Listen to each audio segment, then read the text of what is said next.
Okay, thank you very much. And also I want to acknowledge the Society of Critical Care Medicine, which is the source of the main course. I would also like to say that I'm honored to speak to the Nigerian Society of Anaesthetists.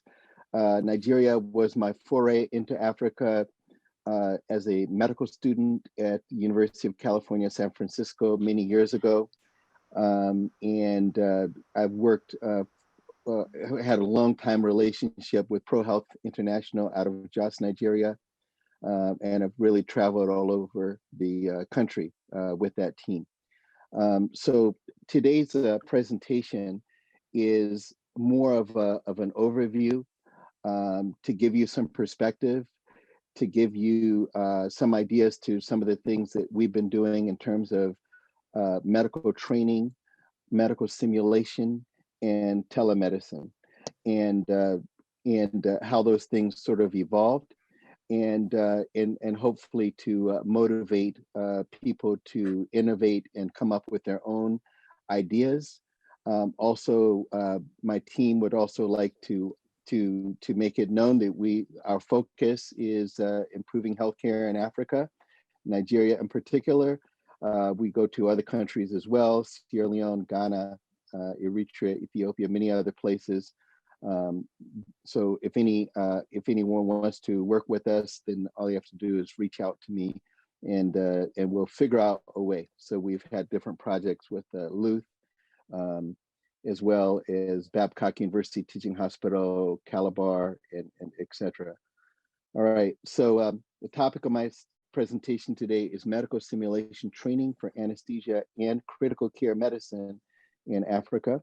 The organization that I developed within Hopkins is called the Global Alliance of Perioperative Professionals, which I intentionally gave a generalized name so that I could collaborate with people both within anesthesia and outside of anesthesia, within Hopkins and outside of Hopkins as well.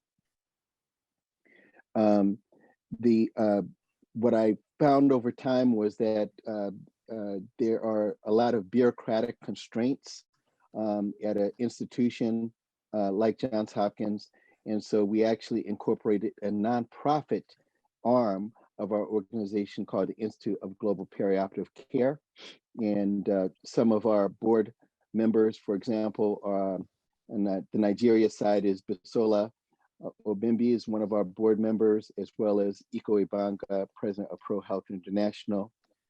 So we have an international board of directors for the Institute of Global Perioperative Care.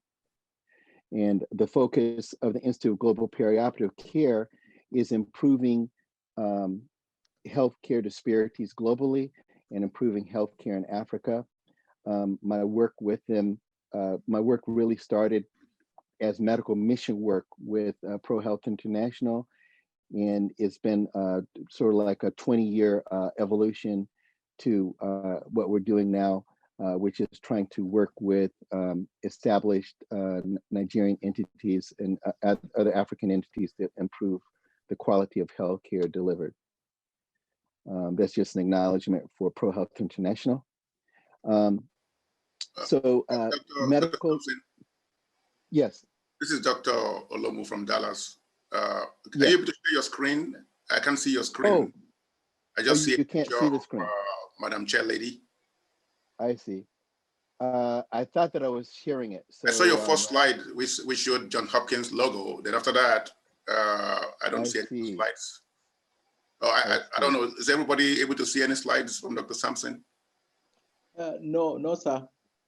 So please, if you can share your screen, or maybe. Okay, I'm trying to share it again. Okay. Yes, I can see your screen now. I see your logo. So let's advance your slide. Let's be sure that you're able to advance your slides, please. Okay. Can you still see it? We can see your screen, but we see your screen, but can you move to the next slide, please? Yes, I'm trying to get over to the. Okay. Yes, now we can see your screen. So if you can, yes. We see okay, great. All right. Thank you so much, sir. Thank you. Okay. Everybody so mute the Dr. Sampson. so if it goes away again when I change slides, just let me know. So the first issue is why do simulation? What's the whole point of simulation? Of course, medical simulation does have many advantages. For one, high-risk procedures can be performed without risk to the patient. That's one of the big ones. So we can actually take something like a central line placement or something, and we can do it repetitively without risking the patient while the person's learning. They don't have to worry about getting a pneumothorax or anything like that. Seldom needed critical scenarios can also be repetitively rehearsed. Practitioners can develop confidence that they have executed procedures on a mannequin prior to performing the procedure on a living patient. And then a number of experts can also connect with numerous learners to rehearse critical scenarios. This last point 5, was very critical to the work that my group has actually done in Sierra Leone. Some of you may know that Sierra Leone really only has 2 anesthesiologists in the entire country. And so the ability to train nurse anesthetists there is hampered by the limited number of people. And even when I would come there with a training team, we would have a few limited number of people. So by using simulation, we were able to just continuously for weeks train small groups repetitively on critical life-threatening procedures like intubation on a difficult airway, and basics of recognizing problems, life-threatening problems during the performance of general anesthesia. This is just a little thing to show you a little bit about where the simulation is going here in the United States. What happened? Meet HAL 3201, the world's most advanced pretend pediatric patient. His whole goal is to save your child's life in an emergency by letting doctors and other healthcare professionals practice on him first. When it comes to medical simulators, HAL has all the bells and whistles. This simulator can react, and he can speak, cry, and bleed. Features pediatric simulators before HAL did not have. He has interactive eyes and facial features. So you can see he's blinking. His pupils will react to light. So he's making a different facial feature right now. He's looking like he's in some pain. When you practice CPR on HAL, you can put a breathing tube in him and check oxygen levels with a finger monitor. You can also place an IV in him, stick a needle in his chest for a collapsed lung, even check a finger stick blood sugar and get a result. That hurts! He has reservoirs for his various fluids to make the experience authentic. Over the past year, local emergency So room that's staff an example of where some of the simulation mannequins are here in the United States today. So the question is, why don't we see more of these simulation mannequins internationally in Africa and South America and other places? So my group actually did a review paper on this matter about a year ago, where we looked at, what type of publications from low middle income countries are focused on anesthesia simulation. And we found that there's very few. In fact, a good percentage of the papers that were published were even published from our group itself. And the number of articles was few and far between, which is confirmed what we suspected. So what are some of these challenges? Number one, the expense. That pediatric mannequin that we were just looking at basically cost $50,000, So the expense of simulation equipment with basic models ranging from $10,000 to $50,000, which is 3.8 million to 19.2 million naira. And some simulation mannequins costing up to $100,000, being about 38.5 million naira. That's just exorbitantly expensive. I mean, if you think about, how much healthcare, how many patients could be treated, people who wouldn't otherwise get treatment, to be able to get a mannequin. That number two is high maintenance, is extremely delicate, and can easily be damaged. We actually took, some of you may have been in our class that we taught at the All Africa Anesthesia Congress in Abuja, where we actually brought one of the mannequins. It wasn't quite as advanced as the HAL that you just saw, but it was extremely challenging for our group to actually get that mannequin running properly, given the plane trip that the mannequin had to go through, and the challenges of getting it connected at the National Trauma Hospital in Abuja. Okay, so these mannequins are also electrically dependent, and it's not just that they need electricity, that they need a stable electrical current, so they can't tolerate fluctuations.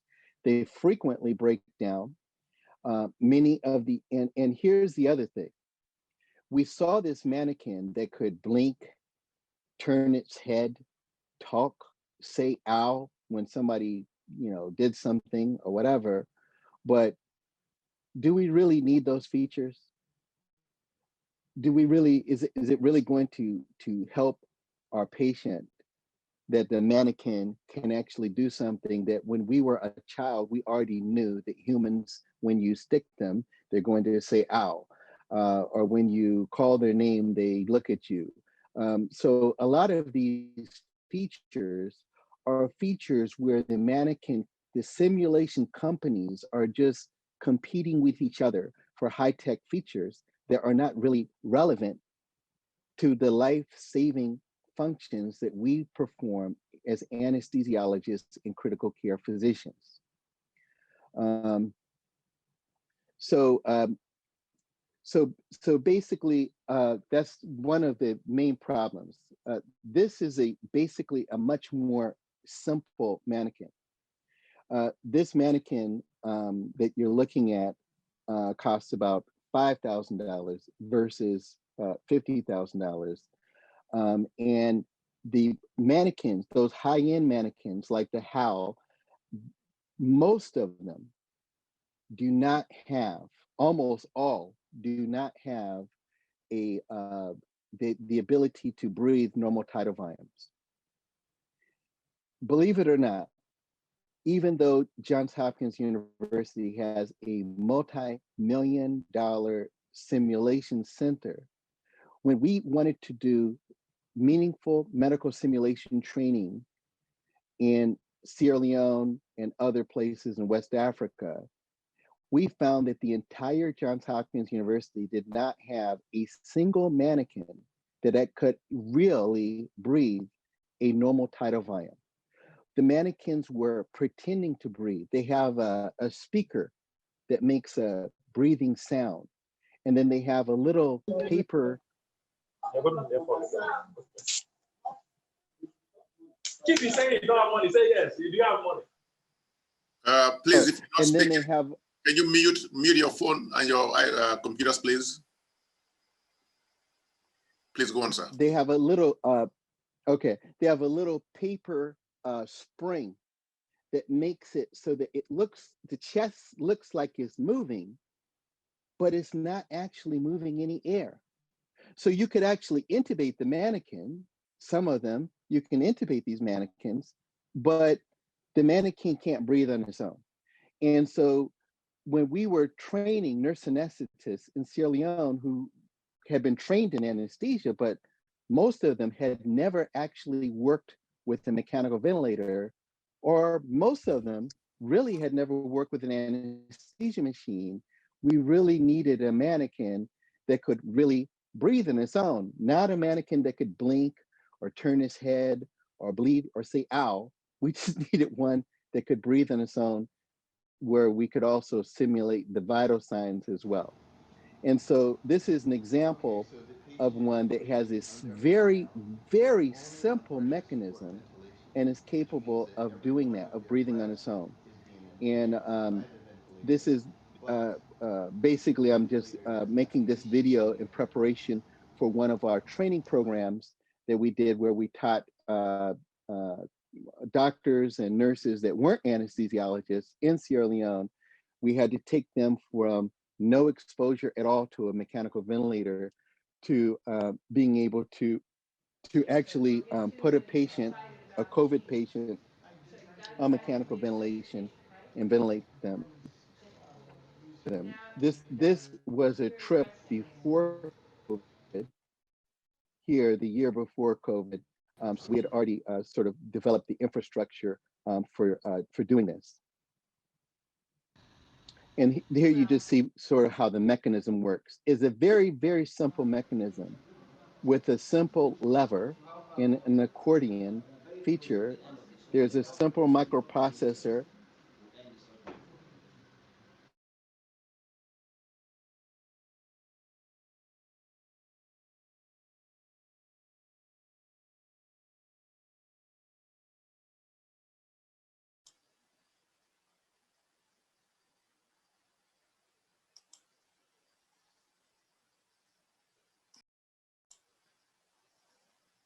Dr. Sampson?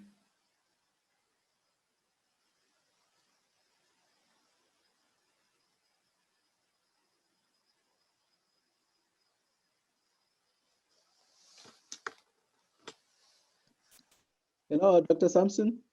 Dr. Sampson? We have lost you.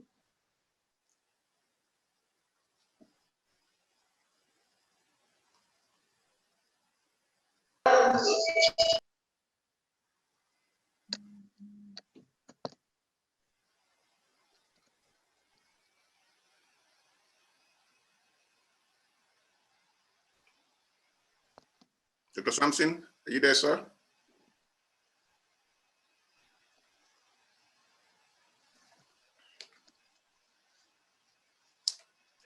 Okay, let me send him a message. Okay.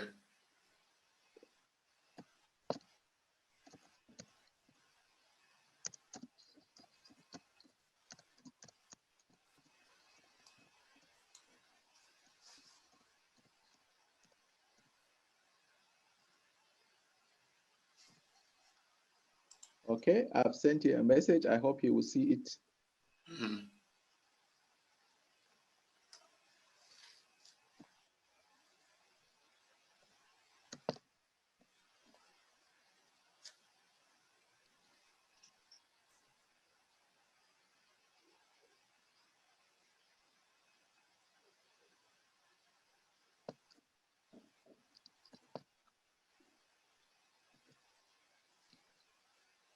Hello.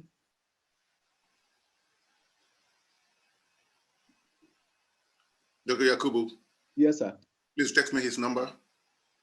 Oh, okay, sir. Let me find it.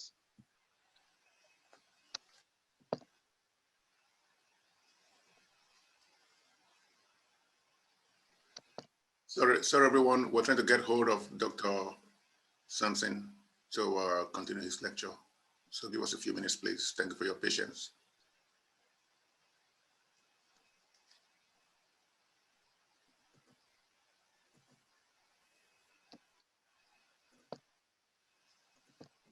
Are we sure it's a disruption from his end or from our end? That's why we need to check with him and see what's going on.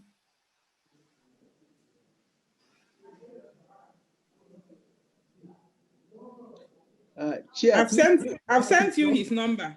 Okay, Rob, check your phone. I've sent you his number. Okay, I'm waiting for it still. It hasn't come yet.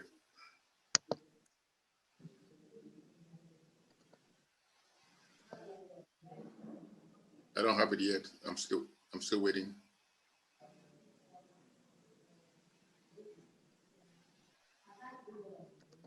Okay, I got it now. Okay. I'm gonna call him. I'm gonna mute myself and then I'll call him.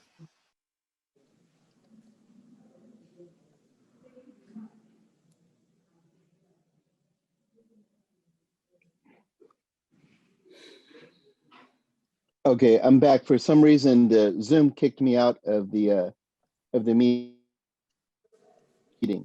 You are welcome back, sir. So I'm going back to sharing my screen. All right, thank you.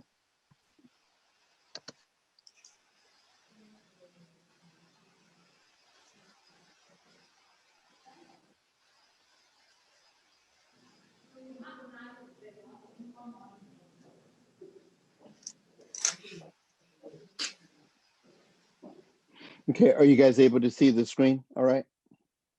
Yes. Okay, great. Okay.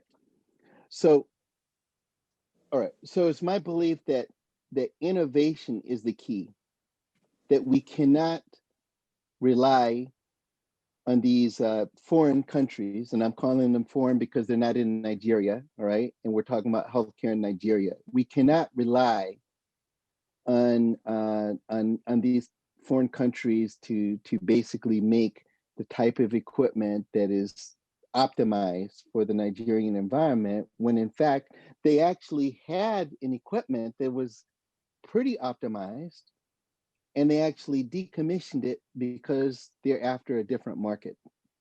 So I think that this, one of the things I've noticed during the coronavirus pandemic is the level of innovation that's coming from different countries in Africa, including Nigeria, building facilities to house COVID patients, development of homegrown ventilators, people innovating because the international market is working to get their own PPE. Now you've got PPE being manufactured in Nigeria and Ghana and stuff like that. So innovation. So there's no reason why that simple mechanism that they've already decommissioned, why that can't be innovated, and not just for the Nigeria market, but for Africa in general.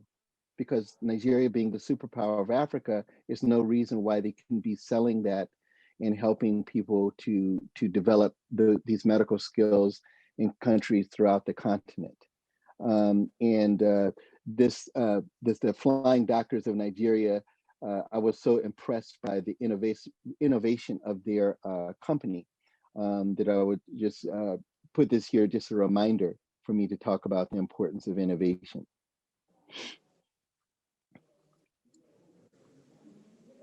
So, we have done a number of different training programs to try and provide some improvement of anesthesia care and critical care in Sierra Leone, as I had described, being that they had somewhere around 100 nurse anesthetists with very limited training and only about 2 anesthesiologists.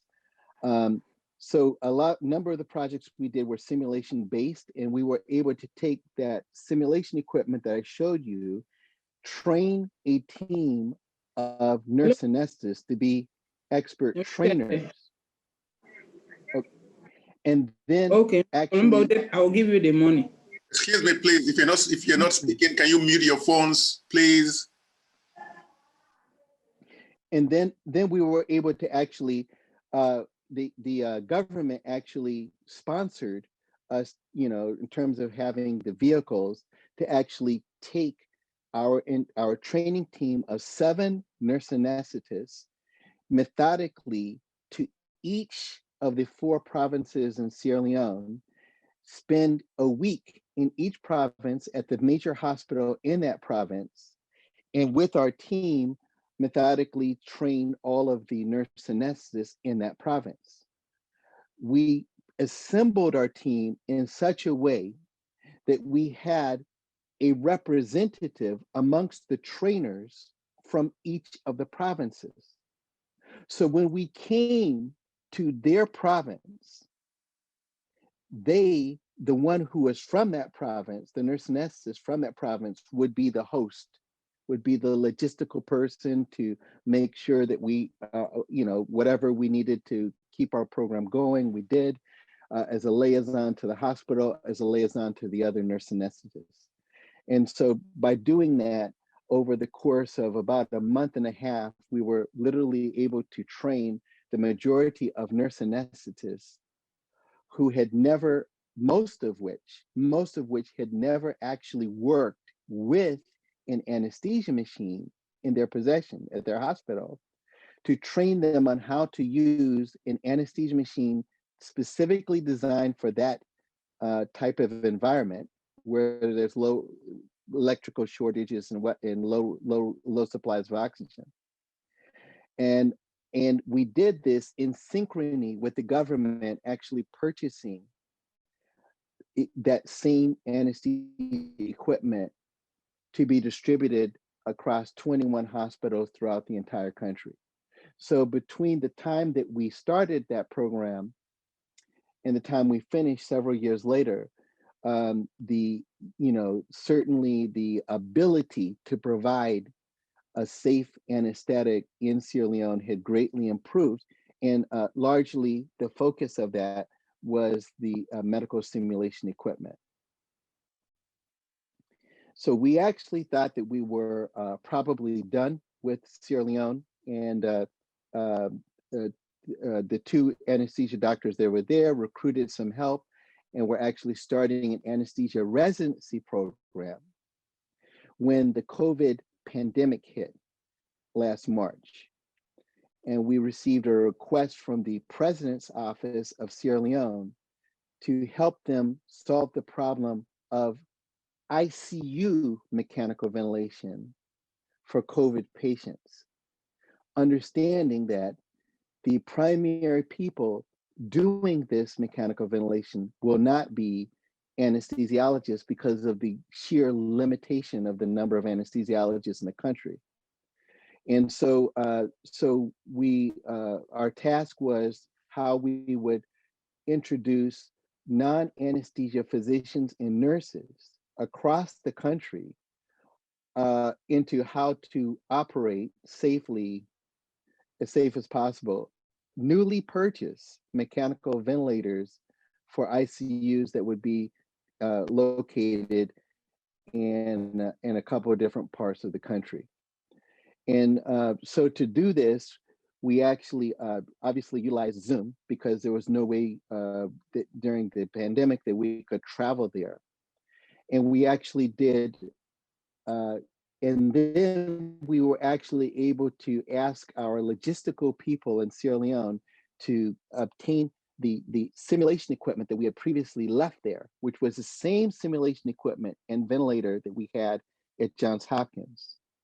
And then we were in a unique situation where we could actually demonstrate to the learners how to use the equipment, how to go through different procedure maneuvers, whether it was changing ventilator modes or what, and why to change the ventilator modes and how to troubleshoot problems and all of these things through this Zoom directed format.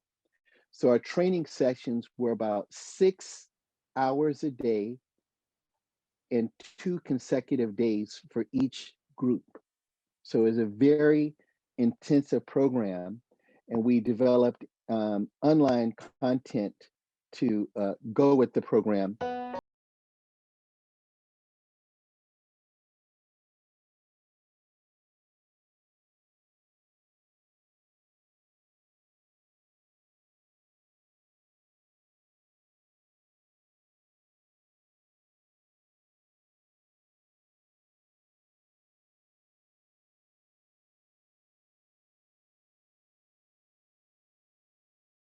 And this is an image of what one of our sections was like.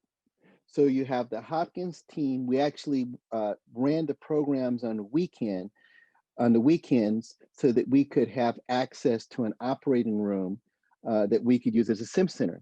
The Johns Hopkins University dean literally shut down our sim center so nobody could even go into it. But because we have our own equipment that we've been using in West Africa, we were able to take our equipment to an operating room and then use it there.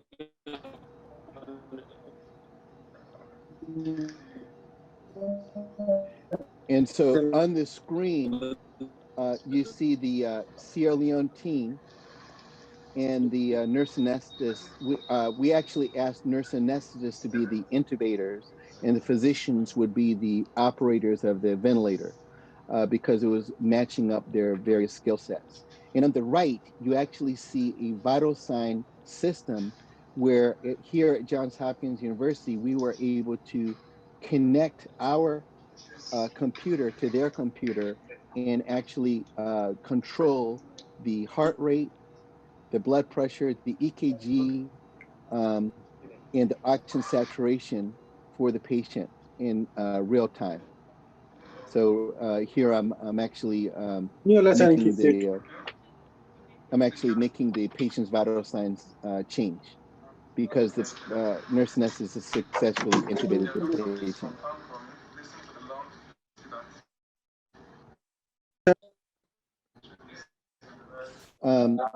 In April, our program was actually featured by the Washington Post. Anesthesia critical care physician. And it's Easter Sunday, and doctors in Baltimore are kicking off a 6-hour Zoom chat with nurses in the West African nation of Sierra Leone.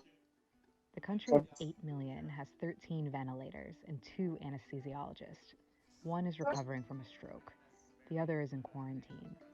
Anesthesiologists are supposed to handle or supervise the intubation of critically ill patients, but Sierra Leone saw its healthcare system crumble after years of civil war. Another option has emerged in this pandemic: video training with doctors across the world. Though it might be a rushed environment and the patient is decompensating, you always want to make sure that you have everything prepared, which includes IV access to give medication. The sickest patients require anesthesia as they go on breathing machines. But most of Africa's 54 nations have fewer than one doctor who can provide it per 100,000 people. In order to put on the N95 mask, you want to make sure that you get it fit tested. The continent faces the world's most extreme shortage, health experts say. Physicians used to board planes to help each other through times of crisis. But now almost everyone needs their experts at the same time, and dozens of nations have closed their airports. With no other choice, doctors across the planet are linking up with their African counterparts on video calls. They sit 6 feet apart in hospital conference rooms, demonstrating techniques on human dummies with fake lungs. Doing as well is wearing a face shield. So again, this helps with guarding you from splashes. It's also going to help with protecting your mask. If you don't have anesthesia, you don't have critical care, said Dr. Sampson, an anesthesiologist who led the class last weekend at the Johns Hopkins University School of Medicine. By the end of the week, they hope to have at least 15 more healthcare workers ready for the fight against the coronavirus in Sierra Leone.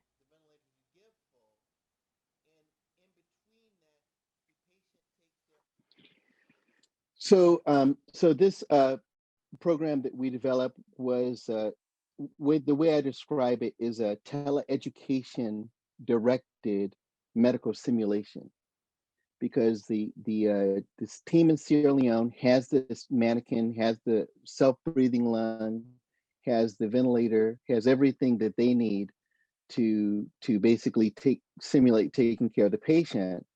But we are directing the educational content through teleeducation. The Sierra Leone team, the different groups, every single weekend, we actually trained with another group of doctors and nurses. And the Sierra Leone group were perceptive enough to understand that when a real patient would come, that they would have challenges with managing that patient, and that weren't anticipated by the simulation program.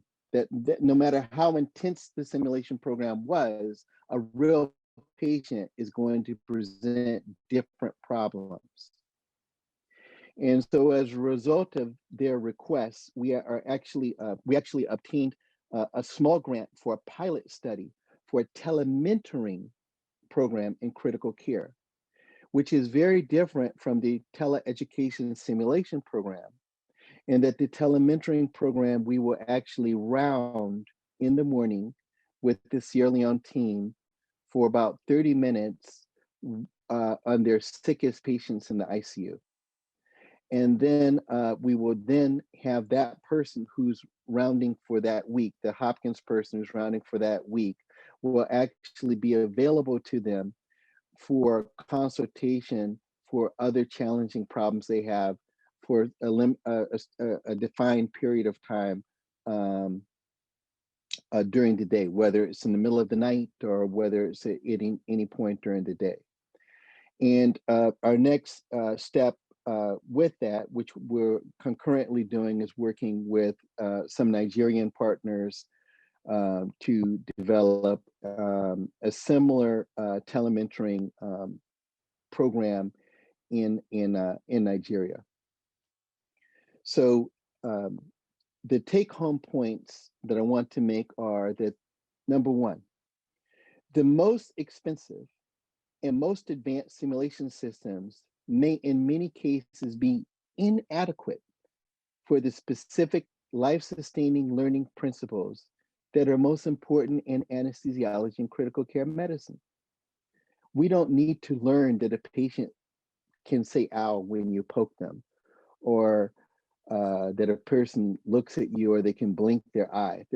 Those aren't essential things for what we're doing, which is basically keeping the patient alive and managing their medical problems in the operating room or in the ICU.